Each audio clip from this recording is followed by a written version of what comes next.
우리 옆 사람과 인사하겠습니다. 잘 오셨습니다. 환영합니다.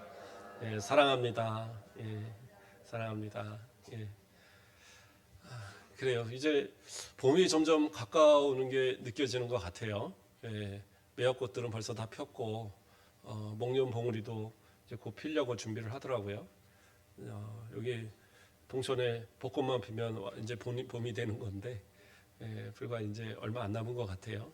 예, 마음이 좀 움츠려지고 또 겨울 내에 좀 뭔가 힘들었던 그런 모습들이 있다면 또 봄을 기대하면서 우리의 마음을 좀 활짝 열고 또 오늘 함께 은혜의 말씀으로 또 함께 변화되는 귀한 시간 되길 주님의 이름으로 축원드립니다. 오늘 말씀의 제목은 아니하려고 하지 말라라는 얘기입니다. 제가 하지 말아야 될 여러 가지 것들을 계속 여러 주에 걸쳐서 말씀하고 있는데 오늘은 하지 아니하려고 하지 말라. 우리가 인생을 살다 보면 그런 경우들이 있거든요. 예, 모른 채 하거나 그냥 지나치게 되는 여러 일들, 굳이 내가 그걸 할 필요가 없게 여겨지는 그러한 일들, 그러나 지나고 나서 후회하는 일들, 그런 일들이 참 많이 있기 마련입니다. 맹자가 그런 이야기를 했다고 합니다. 네 가지의 사람의 마음이 있는데 이 마음을 갖지 못한 사람은 짐승과 같다라고 얘기했대요. 그 네 가지 마음이 뭐냐면 측은지심, 수호지심, 시비지심, 그 다음에 뭐였죠? 사양지심. 이렇게 해서 이제 네 가지가 됩니다. 측은지심이라는 것은 불쌍히 여기는 마음이죠. 어려움에 처한 사람을 불쌍히 여기는 것. 그리고 수호지심은 이 착하지 못한 것을 부끄러워하는 것. 이런 것을 이 수호지심이라고 말합니다. 그 다음에 사양지심은 말 그대로 겸손하게 이제 사양하는 마음, 그렇죠? 그런 마음이고, 시비지심은 옳고 그름에 대한 것을 판단할 수 있는 마음. 그러니까 이러한 마음들이 우리 가운데 있어야지 이게 사람이다. 맹자는 이제 이렇게 가르쳤대요. 그러니까 세상 이 사람들도 이 어떤 기본적으로 사람이 갖춰야 될 마음들에 대한 이야기들을 많이 했어요. 그 가운데 가장 먼저 이야기하는 게 뭐였어요? 측은지심, 남을 불쌍히 여기는 것. 그런데 이러한 불쌍히 여김에 대한 것들을 어떻게 보면 우리는 너무 지나치고 있는 그런 경향이 많지 않은가, 이런 생각을 오늘 좀 해보고자 합니다. 기독교인들에 대해서 세상 사람들은 어떻게 평가하고 있을까요? 학교에서 배웠던 책에 도덕책에 써 있었는지 윤리책에 써 있는지 잘 기억이 안 나는데 이름만 바뀌어지는 거죠. 어렸을 땐 도덕인데 나이가 들면 이제 중고등학교 올라가면 윤리로 바뀌는데 불교의 대표적인 사상이 뭐냐? 자비다 이렇게 나오더라고요. 우리 기독교도 자비란 말을 많이 쓰는데 불교가 뺏어가 버렸어요. 그러면 기독교의 중심 사상은 뭐냐? 사랑이라고 써 있더라고요. 사랑. 그래도 사랑은 우리 기독교가 가지고 있구나. 그도 그런 것이 성경에 곳곳에 사랑이라는 이 고백들은 너무나 많이 있습니다. 요한복음 3장 16절에서도 뭐라고 그래요? 하나님이 이 세상을 이처럼 사랑하사. 하나님은 우리에게 사랑을 베푸셨어요. 그렇죠? 그리고 요한복음 13장 34절에 예수님께서 뭐라고 합니까? 내가 너희를 사랑한 것 같이 너희도 서로 사랑하라. 사랑에 대한 것을 이야기하셨어요. 레위기 19장 18절에서 구약의 말씀에서도 원수를 갚지 말며 동포를 원망하지 말며 내 이웃 사랑하기를 내 자신과 같이 사랑하라. 나는 여호와이니라. 하나님의 말씀입니다. 사랑이라는 것이 성경의 66권의 곳곳에 우리에게 다 요구되고 있고 또 그렇게 사랑으로 우리 가운데 베푸시는 하나님의 사랑이 다 기록되어 있어요. 근데 문제는 뭐냐 하면 우리가 그 사랑을 과연 얼마나 실천하고 있느냐. 세상 사람들이 바라보는 우리를 저 사람들은 참 사랑이 많아. 너무나도 그 남을 불쌍히 여길 수 있는 그런 측은지심이 많아. 이러한 모습으로 평가하고 있느냐. 만일 그러한 모습이 아니다라면 우리를 이기적이고 자기들밖에 모르고 사랑이라고 한다면 자기들만 사랑하는 그런 사랑이고 이러한 모습으로만 평가되기 시작한다면 어느 순간 우리를 향한 평가가 사랑이 아니라 이기심, 또는 자기들만의 사랑 이런 식으로 바뀌는 평가가 있을 것 같다는 사실이죠. 유대인들이요, 그들에게 율법을 지키는 그런 어떤 모습이 지금도 참 많이 있는데 큰 부자들이 참 좋은 일을 많이 한답니다. 예, 남을 돕는 일을 많이 하고 또 남들에게 베푸는 일도 많이 하고 또 이자를 거의 받지 않고 빌려주는 그러한 이 일도 많이 하고 그래서 참 대단하다. 어떻게 그렇게 살까? 그런데 세상 사람들한테 유대인들은 그렇게 좋은 평가를 받지 못합니다. 예, 그러니까 왜 그 사람들은 그렇게 제대로 인정을 받지 못할까요? 문제는 뭐냐면 자기들끼리 하면 그렇게 베푼다라는 거예요. 기업이 수많은 이런 어떤 그 기부를 하고 많은 것을 하는데 유대인들의 특징은 유대인 단체에만 또 유대인들이 이 어떤 그러한 복지에만 또 이스라엘 이 본토로만 보내는 일에 힘을 쓰지 그 외의 사람들에게는 좀 인색하다라고 이렇게 인식이 돼 있기 때문에 그래서 유대인들을 싫어하는 그러한 사람들이 많이 또한 있는 거예요. 우리 기독교인들도 혹시 이러한 모습은 아닌지 우리 스스로 좀 돌아봐야 될 것 같아요. 예수님은 분명히 땅끝까지 이르러 복음을 전하라고 하셨는데 그 복음을 전하는 방법이 단순히 그냥 이론적으로 예수 믿어야 구원받습니다. 이것만을 전한다면 사실 그게 얼마나 효과가 있을까요? 예. 저는 여러 가지 선교 단체들 참 좋아하지만 그러나 인터컵은 별로 좋아하지 않습니다. 인터컵은 별로 좋아하지 않는 이유가 우리 안에서도 상당히 이 한국 안에서도 급진적인 모습을 보이고는 있지만 선교지에서는 너무나도 선교사님들이 질색을 합니다. 특히 이슬람권이나 이런 데들은 정말 평생을 거쳐서 거기서 수십 년을 선교하면서 한 사람 한 사람 겨우겨우 복음을 전하면서 이끌어가는 거예요. 이슬람 국가들의 특징이 뭐냐면 기독교인들을 그렇게 핍박하지는 않습니다. 아주 급진적인 그런 나라들이 아니면 기독교인들을 핍박하지는 않는데 문제는 뭐냐면 이슬람 사람이 기독교로 개종을 했을 때는 다른 얘기예요. 명예살인이라고 그래서 그 가족들이 가서 죽여도 죄가 되지 않아요. 아주 무서운 이야기입니다. 그래서 기독교인들하고 또 이슬람 사람하고 서로 결혼하는 것도 못해요. 그러므로 그렇게 하면 여인이 그렇게 시집을 갔다?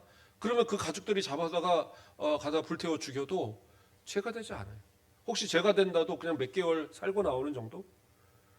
그냥 이렇게 심각한 지역들에서 복음을 전하는 분들이 조심스럽게 정말 수십 년에 걸쳐서 하면서 한 사람 한 사람 그래서 복음을 전하기 시작하는데 이 인터컵에서는 평신도 선교사들을 보내거든요. 훈련받은 선교사들이 아니에요.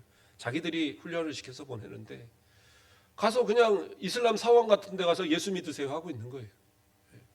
큰 소리로 무너질지어다 막 그러고 떠들고 와요. 참 심각한 얘기죠. 벌써 한참 전 얘기지만 예전에 샘물교회 선교팀들이 가서 이끌었던 부목사님하고 또 성도 하나가 이렇게 죽임을 당했잖아요. 목배임을 당했어요. 아프간 지역으로 갔다가 거기서도 그것을 주동했던 데가 인터컴이. 그러니까 가지 말라는데 위험하다는데 아니 진짜 목숨을 걸고 가서 복음을 전할 선교의 마음으로 나는 죽으면 죽으리다 하고 갔다면 모르겠지만 그게 아니었거든요. 그냥 단기 선교 가는 건데 그거를 그 분쟁 지역을 굳이 끌고 가고 그래서 분쟁이 일어나서 결국에는 국가적인 또 세계적인 그러한 큰 이슈가 됐던 그러한 모습이 있었죠. 뿐만 아니라 또 어떤 경우는 이터컵의 영향을 받은 분들이 우리나라 안에서도 어떤 절에 가서 거기서 막 찬송가 부르고 이 절을 무너질지어다 막 하고 거기서 막 선포하고 그래갖고 나중에 어떻게 됐어요? 그 법당 안에 들어가서 앉아 있는 불교 그 불상 앞에 앉아 있는 그 절의 그 주지 앞에서 무릎 꿇고 잘못했다고 사죄했어요. 그 사람들이 목사님이 가서 성도들이 가서 이게 얼마나 창피한 일입니까? 그건 별로 옳은 얘기가 아니에요. 선교를 그런 식으로 전도를 그런 식으로 급진적으로 한다? 그건 전도 아닙니다. 오히려 교회를 먹칠하고 그리스도의 이름을 먹칠하는 거예요. 선교는, 전도는 사랑으로 이루어져야 되는 거예요. 사랑이 배제된 아무런 그런 사랑 없이 전해지면 그거는 의미가 없어요. 우리 한국에도 수많은 선교사들이 와서 그 피를 흘려 그 순교했습니다. 토마스 선교사 같은 경우에는 대동강변에서 그냥 성경 하나 주고 그리고 그냥 목 베어 죽었어요. 그런데 그러한 이 죽음이 복된 이유는 뭡니까? 그들은 오로지 사랑으로 왔어요. 사랑으로. 죽음의 피를 흘려서라도 복음이 전해지기를 원하는 그런 마음으로 와서 그 성경 하나 그 드리고 그리고 죽는 것을 오히려 기쁨으로 여겼던. 그러나 지금은 그러한 모습이 아니다라는 거죠. 그런 급진적인 선교단체들 오히려 그러한 마음으로 선교하는 이들을 방해하는 일들도 너무나 많이 있다라는 거예요. 사랑이 배제되면 그것은 이론이고 그것은 그냥 하나의 어떤 캠페인밖에 되지 않는 겁니다. 그리스도인들은 사랑을 잃어서는 안 되는 거예요. 그럼 우리는 어떻게 사랑을 실천하며 살아가야 됩니까? 누가복음 10장. 제가 이 설교를 거의 준비를 했는데 우리 전사님이 수요일날 사마리아인 막 이런 거 얘기를 하시더라고요. 근데 좀 겹쳐지긴 하는데. 자, 그 누가복음 10장에 보면 선한 사마리아인의 비유가 나옵니다. 우리가 다 아는 얘기니까 자세하게 설명을 하진 않겠습니다. 예수님께서 이 이야기를 하실 때 어떤 배경이 있느냐. 율법학자 하나가 와갖고 예수님을 시험하라 하였어요. 그래서 어떻게 하면 영생을 얻습니까? 라는 질문을 던졌습니다. 그랬더니 예수님께서 성경에 뭐라고 되어 있느냐. 그랬더니 하나님을 사랑하고 내 이웃을 내 몸과 같이 사랑하라 하셨습니다. 그러니까 예수님이 뭐라고 그래요? 옳도다. 너 그렇게 하면 살리라. 그게 영생의 일이다. 그렇게 이제 간단하게 대답을 하셨습니다. 그랬을 때 이 율법학자가 자신을 옳게 여김을 받으려고, 그러니까 자신을 좀 드러내기 위해서 그러면 이웃이 누구입니까? 라는 말을 던졌어요. 왜? 자신은 충분하게 이웃 사랑을 실천하고 있다고 생각하고 있었거든요. 아까 말한 유대인에 대한 오늘날 유대인들처럼 이들도 계속해서 자기들은 사랑을 베풀었다 생각을 했어요. 수많은 사람들을 위해서 자신의 것을 나눠주기도 하고 또 그 농사를 지면서 또 남는 것들을 그냥 남겨서 가져가도록 하고 고아와 과부도 돌보고 나름대로는 했다 이거예요. 그러니까 이웃에 대해서 자신은 충분한 사랑을 베풀었으니까 그러니까 나는 칭찬받을 만하지. 그러니까 이웃이 누구입니까? 라는 말을 던졌던 거예요. 그랬는데 예수님께서는 그 답을 하시지 않고 바로 이 사마리아인의 비유를 이야기하신 겁니다. 자, 성경에 보면 어떻게 합니까? 어떤 한 사람이 여리고로 내려가다가 강도를 만났어요. 누가복음 10장 30절 제가 읽어드립니다. 예수께서 대답하여 이르시되 어떤 사람이 예루살렘에서 여리고로 내려가다가 강도를 만나매 강도들이 그 옷을 벗기고 때려 거의 죽은 것을 버리고 갔더라. 이렇게 이야기하고 있습니다.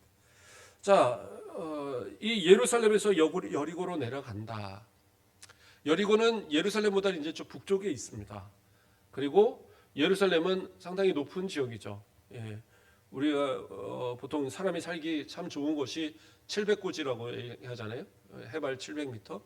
근데 여기가 이제 700m가 조금 넘습니다. 그 정도가 예루살렘의 높이에요.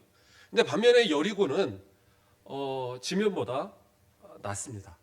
그러니까 해수보다도 낮은 지역에 있어요. 그러니까 지형 형태가. 그래서 예루살렘으로부터는 말 그대로 내려가는 지역인데 이것은 북쪽에 있습니다. 그래서 이렇게 내려가는 지역이에요. 근데 이 여리고는 이 거리상으로는 예루살렘에서 약 36km 정도 된다고 그래요. 적지 않은 거리인데 그런데 이곳에서 보통 이 제사장들이나 레위인들이 그곳에 많이 거주했답니다. 왜냐하면 성전의 봉사를 위해서 이렇게 순번을 따라서 올라와서 봉사하고 내려가고 이렇게 1년에 몇 번을 해야 되고 그런 일들이 있기 때문에 그 인근 지역에다가 그렇게 거주하며 살았던 거예요. 자, 그런데 어쨌든 예루살렘에서부터 한 사람이 갔어요. 근데 여기서는 분명히 어떤 사람이라고 나옵니다. 많은 사람들이 유대인이라고 말을 하는데 정황상으로는 유대인이 맞아요. 어쩌면 그도 레위인이나 제사장일 수도 있을 겁니다. 또는 일반적인 유대인들일 수 있겠죠. 그런데 지금 그는 어떤 사람, 예수님은 누구라고 말하지 않았어요. 근데 그 사람이 내려가다가 어떻게 해요? 강도를 만나서 옷을 다 벗김을 당했습니다. 옷까지 다 벗겨서 훔쳐갔어요. 그리고 다 막 때려서 거반 죽게 만들었습니다. 그건 뭐예요? 온몸이 다 피투성이가 돼 있다라는 사실이. 이게 성경에서는 이렇게 나오진 않지만 어떤 사본, 다른 사본에서는요, 여기서 죽게 되어진 것을 거의 죽은 것을 버리고라는 이 말 앞에 어떤 들물게라는 그러한 해석이 가능한 단어가 들어있대요. 이게 무슨 얘기냐면 여기서 강도를 만나면 무조건 죽는 거예요. 그 곳이 이 골짜기처럼 이렇게 쑥 들어간 위치에서 이 양쪽으로 이 돌산들이 이렇게 있어서 그 사이를 지나가다가 보면 어느 순간 도둑대가 내려와서 우르르 와서 그 사람을 때려서 그리고 그 사람을 가만히 두지 않죠. 옷도 벗기고 다 벗겨서 완전히 죽여놓고 가는 거예요. 그러니까 여기서는 살아있는 게 드문 겁니다. 살아있는 게. 그러니까 거의 대부분 그냥 죽었다고 봐야 되는 거예요. 그 어떤 사진 한 장을 제가 본 기억이 있는데 저 히말라야 산을 올라가는 그러한 모습이더라고요. 저는 히말라야 산 하면 우리가 이제 예전에 TV에 사람들 보면 막 얼음을 깨면서 막 이렇게 눈을 밟으면서 막 올라가는 줄 알았어요. 그런데 아니더라고요. 눈이 다 녹아갖고 눈이 별로 없는 그러한 이제 봉우리도 있더라고요. 그러니까 사람들이 쫙 줄을 지어서 수천 명이 줄을 지어서 쫙 올라가는 거예요. 그러니까 그렇게 한번 올라갔다 이렇게 돌아서 내려온대요. 그런데 그 사진의 길 옆에 한 어느 정도나 떨어졌을까요? 한 10m? 그 정도 이 벼랑 아래쪽으로 사람의 시체가 있는 거예요. 사람의 시체. 그리고 그런데도 그것을 지나쳐서 계속 지나가는 겁니다. 아니 시체가 있는데 왜 그걸 지나치냐? 근데 이제 설명이 나오더라고요. 그러니까 대부분의 거기서 죽은 사람들이 찾아지는 것은 수십 년 전에 죽은 사람들이 눈 속에 갇혀 있다가 눈이 녹으면 드러나는 거예요. 네. 그래서 그러한 사람이었다고 나오더라고요. 그래서 그 사람이 나중에 이제 그 사람이 뭐 안내원들이나 누가 와서 이제 그거를 정리를 했겠죠. 그런데 그렇게 있는 사람들은 죽은 사람이니까 어차피 죽은 사람이 자기들이 할 게 없으니까 지나가는 거예요. 그게 이제 보통 그 등산 그쪽을 할 때의 그런 어떤 규칙인 것 같아요. 그래서 그렇게 지나가는 것처럼 이러한 이 자리에서 죽은 사람은 그냥 죽은 거예요. 근데 드물게 살아있는 사람들이 있다라는 거예요. 거의 죽었지만 드물게 살아있는 사람들이. 자, 그러면 죽었는지 살았는지도 정확하지 않는 그 사람을 보면서 먼저는 누가 지나갑니까? 제사장이 지나가고 그리고 레위인이 지나가요. 근데 그들이 지나가면서 하는 것이 뭐예요? 누가복음 10장 31절에서 32절을 보면 마침 한 제사장이 그 길로 내려가다가 그를 보고 피하여 지나가고, 그러니까 그 거반 죽게 된 그 사람을 보면서 어떻게 해요? 피하여 지나갑니다. 다른 길로 갔을 수도 있고 멀찌감치 떨어져 갔을 수도 있죠. 어쨌든 지금 피해서 지나갔습니다. 그런데 그 뒤를 따라서 한 레위인도 그곳을 이르러 뭐예요? 그를 보고 피하여 지나가되, 똑같이 피하여 지나가 버렸어요. 이유는 있죠. 보나마나 죽었다. 그렇죠? 그리고 저도 예전에 찾아봤기도 했고 저도 당연하게 생각했던 그 부분 중에 하나가 뭐냐면 제사장이나 레위인들이 이 시체를 만지지 못하도록 하는 것이 그것이 율법이었어요. 그렇죠? 그래서 레위기 21장 1절을 보면 여호와께서 모세에게 이르시되 아론의 자손 제사장들에게 말하여 이르라 그의 백성 중에서 죽은 자를 만짐으로 말미암아 스스로를 더럽히지 말려니와 이야기하고 있어요. 그러니까 시체를 만지는 것은 더럽히는 거예요. 제사장이나 레위인들이 시체를 만지면 제사를 집례를 못합니다. 그러니까 어떻게 보면 어쩔 수 없이 당연한 거지라고 말할 수 있어요. 그런데 저도 생각지 못하는 것들이 이 말씀을 보다 보니까 다시 보다 보니까 발견이 돼요. 뭐예요? 예. 그가 여기서 뭐였을 때 그러니까 이 사람들이 어떻게 됐어요? 아론의 죄송합니다. 그 앞에 마침 한 제사장이 그 길로 내려가다가 내려가다라고 얘기했어요. 아까도 말했죠. 예루살렘으로부터 여리고로 갈 때 내려간다라고 표현을 합니다. 그러니까 여리고에서부터 예루살렘으로 갈 때는 올라간다고 표현을 해요. 그러니까 여기서 내려간다라는 표현은 뭐냐? 성전에서 이미 모든 의무를 마치고, 그렇죠? 반차를 따라 이 제사장들이 돌아가면서 성전의 의무를 행하잖아요. 레위인도 마찬가지고 그 일들을 다 마친 뒤에 그 다음에 자기 집으로 여리고로 향하고 있었던 거예요.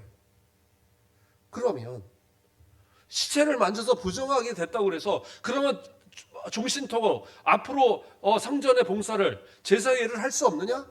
그게 아니에요. 만약에 어쩔 수 없이 어쩌다 보니까 만지는 수가 생길 거 아니에요. 그래서 민수기 19장 11절에서 12절을 보면 사람의 시체를 만진 자는 이래 동안 부정하리니 그는 셋째 날과 일곱째 날에 잿물로 자신을 정결하게 할 것이라. 그리하면 정하려니와 셋째 날과 일곱째 날에 자신을 정결하게 하지 아니하면 그냥 부정하리니, 이렇게 나와요. 그러니까 이 부정을 씻을 수 있는 방법이 있어요. 다른 게 아니에요. 셋째 날과 넷째 날에 잿물을 가지고 그것을 씻고 그렇게 일주일만 보내면 그러면 용서가 되는 거예요. 그러면 자, 앞에서 이미 그 성전의 봉사들을 다 끝내고 내려온 사람들입니다. 그러니까 성전의 봉사하는 관계가 없어요. 물론 귀찮을 수는 있습니다. 지금 상황에서. 왜요? 이 시체를 만약에 만지게 됐을 때는 가서 7일 동안 그렇게 두 번에 걸쳐서 잿물로 씻어야 되고, 그뿐만이 아닙니다. 사람들과의 격리가 되어서 따로 지내야 돼요. 그러니까 불편할 수 있습니다. 그러니까 불편할 수는 있지만 시체를 만지는 것이 불가능한 건 아니에요. 그런데 아마 이 제사장과 레위인들은 귀찮아서, 때로는 그러한 불편을 감수하기가 싫어서, 어차피 죽은 사람일 것인데, 이러한 어떤 이유로 인해서 그냥 피해서 지나간 거예요. 물론 자신들도 도적을 만날까 하는 두려움을 갖기도 했을 겁니다. 그런데 사마리아인은 어떻게 했습니까? 주저하지 않았어요. 그냥 가서 딱 만져보는 거예요. 살았나 죽었나? 보니까 살아있어요. 이거 살아있네. 그러니까 자신이 갖고 있는 그러한 비상약으로 기름으로 바르고 막 씻어주고 씻어주고 들쳐매고 나귀에다 실어놓고, 그리고 이제 여관으로 가서 눕힌 겁니다. 그리고 좀 일어날 줄 알았는데 거기서 있는데 안 일어나요. 야, 이거 큰일 났구나. 그러니까 어떻게 해요? 자신이 가진 여행 경비에서 좀 띄어서 주는 겁니다. 이거 받으시고 제가 돌아올 때 모자르면 돈을 줄 테니까 좀 정신 차리고 살아날 때까지 이 여관 주임 좀 도와주시오. 그러고 가는 거예요. 자, 이게 아주 선한 사마리아는 아주 특별할 것 같지만 여행하는 사람들에게는 있어서는 어떻게 보면 상식적인 이야기인 겁니다. 왜요? 어려움에 처한 사람을 돕는 것은 당연한 일인 겁니다. 그건 누구든지 해야 되는 거예요. 그가 유대인이든 이방인이든 관계없어요. 해야 되는 일입니다. 사람이라면. 그렇잖아요. 앞에서 이야기한 것처럼 맹자도 이러한 마음이 없다면 사람도 아니라고 그랬어요. 사람이라면 그런 마음을 갖는, 불쌍히 여기는 마음을 갖는 것이 당연한 것인데, 그가 무슨 유대인이든 이방인이든 이거 상관하는 것도 문제인 거고, 그러나 사마리아는 이는 그거에 대해서 특별하게 생각하지 않아요. 물론 여리고로 내려가는 이 길은 보통 유대인들이 다니는 길이니까 사마리아인 생각에도 저거 보나마나 유대인이니까 내가 도울 필요 없어 할 수도 있어요. 그러나 그렇지 않아요. 가서 살피는 겁니다. 그 사람이 안전한지를. 아니, 드물게 살아있다니까요. 어차피 죽었을 거예요. 그래도 가서 살펴보는 거예요. 혹시라도 살아있다면 도와줘야지. 왜요? 여행하는 사람들은 자신도 그러한 위험에 처할 수 있으니까. 누군가가 돕지 않는다면 자신도 죽을 수 있는 위기를 겪을 수 있으니까. 그러니까 자신도 그러한 것을 베푸게 되는 거예요. 우리 어머니들이 자식들이, 친구들이 집에 놀러 와요. 그 자식한테 맨날 자식한테는 잔소리해도 이 자식의 친구들이 집에 놀러 오면 어떻게 해요? 잘 대해줍니다. 없는 건 뭐 반찬이라도 챙겨갖고 밥이라도 볶아서라도 먹이고, 있는 뭐 간식들 있으면 그것도 갖다 먹이고, 잘 놀고 그리고 가도록. 나중에 아들을 놓고는 너 도대체 뭐 정신 나간 놈이냐, 지금 공부해야 되는데 왜 자꾸 친구를 데려오냐, 혼낼 망정. 친구에게는 그러지 않아요. 왜 그럴까요? 내 자식도 어느 집에 가서 똑같은 대우를 받을 텐데. 그러니까 그 자식들에게, 그 아들의 친구들에게는 함부로 하지 않는 거예요. 그래서 대부분 보면 아들보다는 아들 친구들이 엄마들을 좋아하는 경우가 더 많아요. 잘해주니까. 그런데 그러한 것처럼 이 사마리아인도 당연히 자신도 그러한 위기를 겪을 거라는 생각 속에서 그러한 은혜를 베푸는 거죠. 그리고 나서 이 이야기를 들은 다음에 예수님은 말씀하십니다. 누가 이웃입니까? 그러니까 이 율법학자는 어떻게 해요? 대답할 수가 없는 거예요. 제사장 자신이 아는 상식으로도 세상 지나갔을 거예요.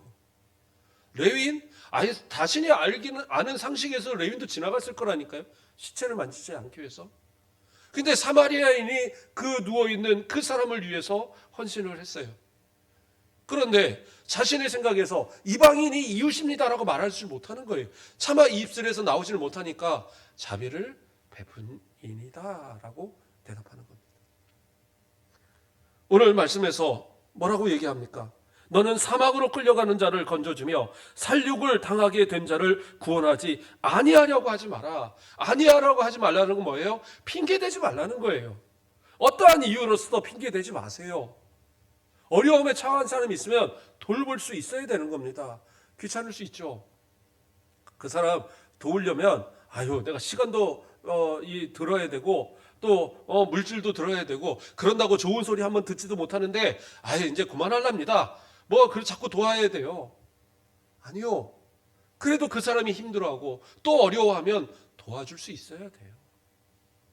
아무리 도와도 그 사람 고맙다는 소리도 제대로 안 하는데 나는 안 도울랍니다. 근데 그 사람이 내가 돕지 않아서 그 외면에서 그 사람이 그 생명이 이루어진다면 그때는 어떡하겠어요? 그 책임을 누가 지렵니까? 그래서 이것은 상식적인 겁니다. 도움을 청하면 도와줄 수 있는 마음이 있어요. 또 어떤 이들은 얘기할 겁니다. 특별히 나에게 도움을 청하지 않아서 정말 지금 내 눈앞에서 너무 힘들어하고 고통스러워하는 모습을 바라보면서도 다가가서 손 한 번을 잡아주지 않는 거예요. 내가 손을 잡으면 그 사람이 내 손을 덥석 잡고 끝까지 매달릴까 봐. 그것을 귀찮아하고 힘들어하는 것이 걱정이 되는 거죠. 혹시 그러한 모습들은 아닌지요? 어떤 사람이 위험에 처했어요. 저 위험에 처했는데 내가 혹시 저기 끼어들었다간 나도 큰일 나겠네. 내가 가서 그래요. 깡패들 싸우는데 누가 얻어만다 그래서 이 사람을 살려주라. 못 그러겠죠. 저라도 못합니다. 제가 얘기했잖아요. 중학생애들, 고등학생들 몰려있는 게 제일 무섭다고. 근데 걔네들이 막 싸우는데 옆에 가서 얘네들 안 그래? 안 그래야 돼? 그랬다가는 바로 그냥 저한테 공격할 수도 있으니까. 근데 최소한 어려움에 처해서 누가 그런다고 하면 전화라도 할 수 있잖아요. 119, 112 전화해서 이 사람 좀 와서 빨리 도와주세요 할 수 있단 말이에요. 지금은 웬만해서 도시에서는 한 5분 이내에 다 출동하고 다 옵니다. 10분 이내에는 다 나타나요. 그러니까 도움이 될 수 있습니다. 제가 어떤 동영상이 그거 나오더라고요. 이거 표시 뭔지 아십니까? 이거? 네? 살려주세요 표시예요. SOS 표시입니다. 그러니까 어떤 아이가 이러고 있는 거예요. 그러니까 어떤 이 아저씨가 그 옆에 있는 사람하고 막 이야기를 갑자기 해요. 그러니까 어떤 아줌마가 가갖고 그 아이를 한쪽으로 데리고 막 도망가는 거예요.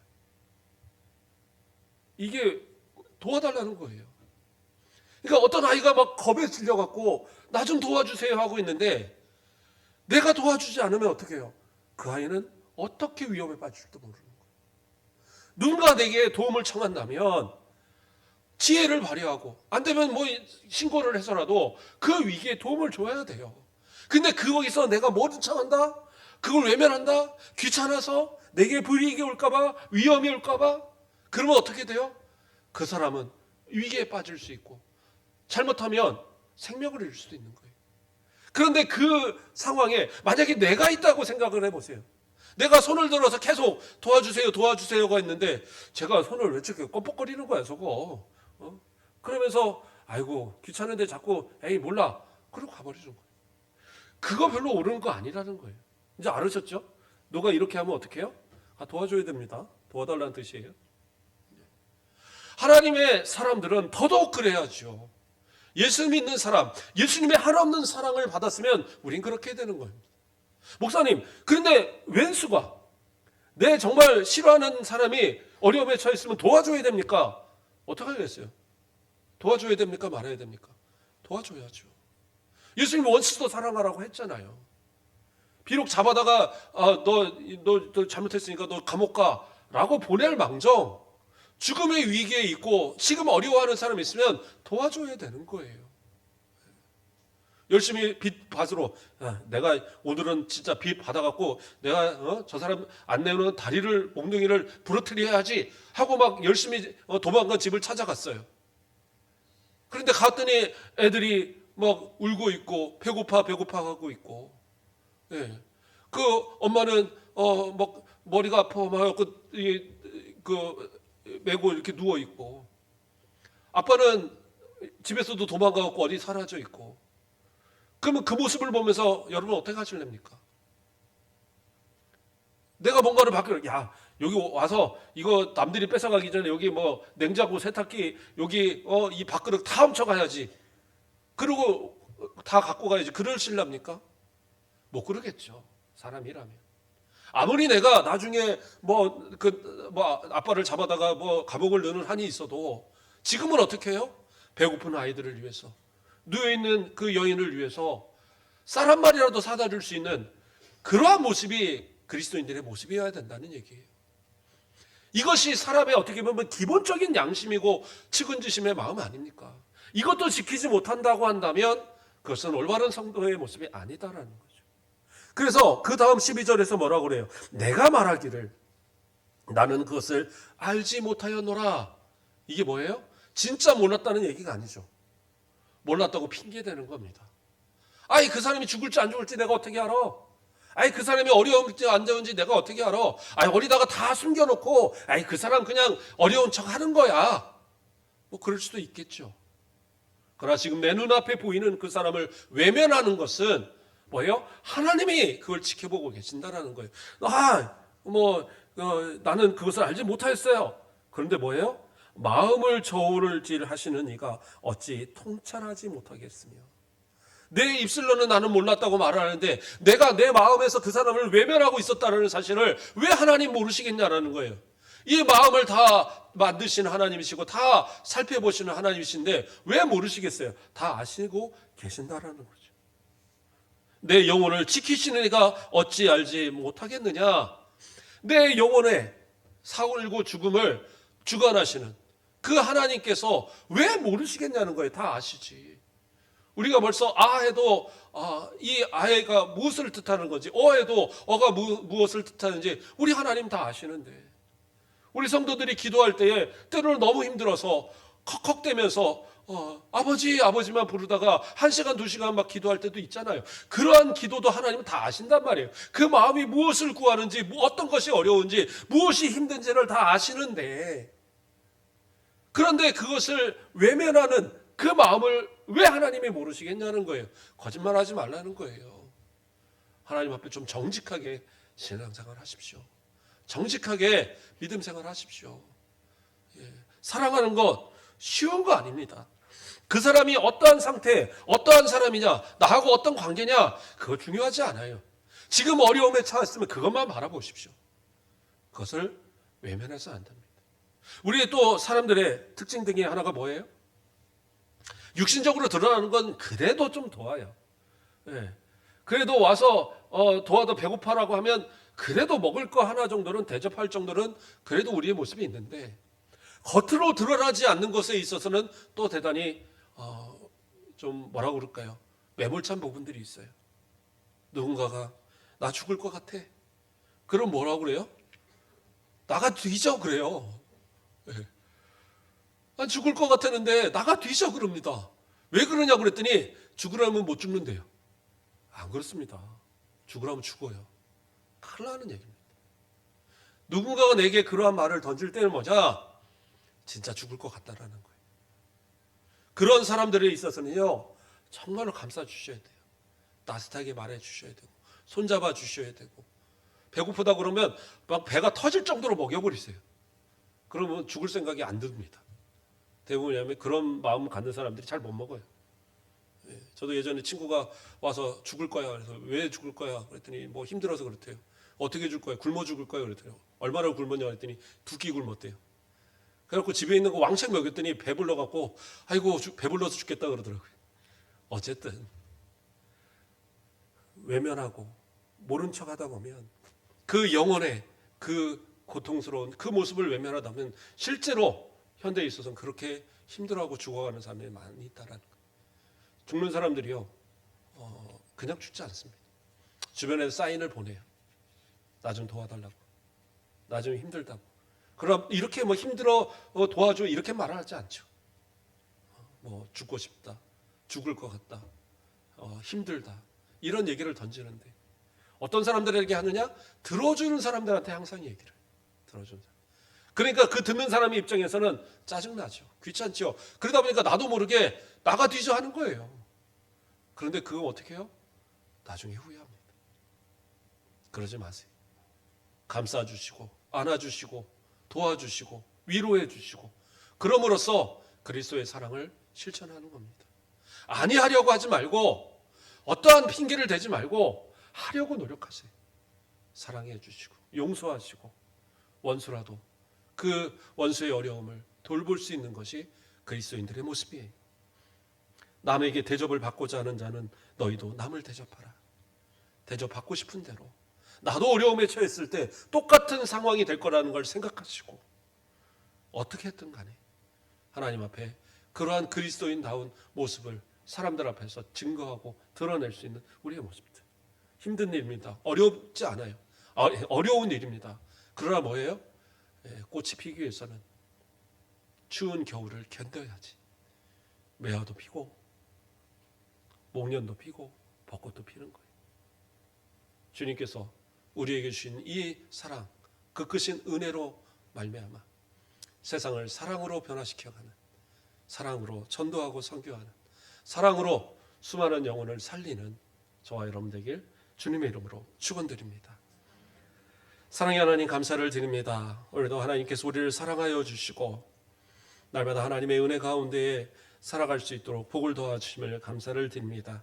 우리는 이 크신 사랑으로 살아가운데 아직도 우리의 사랑을 받아야 될 수많은 영혼들이 세상에 있사오니 그들을 사랑으로 전도하게 하시고 그들의 어려움을 돌보게 하시고 형제가 어려움에 처했을 때 모른 척 외면하는 것이 아니라 우리의 마음을 감찰하시고 우리의 영혼을 다 살피시는 하나님 앞에 순종하는 마음으로 사랑하고 용서하고 주님 앞에 품어갈 수 있는 우리 모든 성도들 되도록 인도하여 주시옵소서. 감사합니다. 예수 그리스도의 이름으로 기도드립니다. 아멘.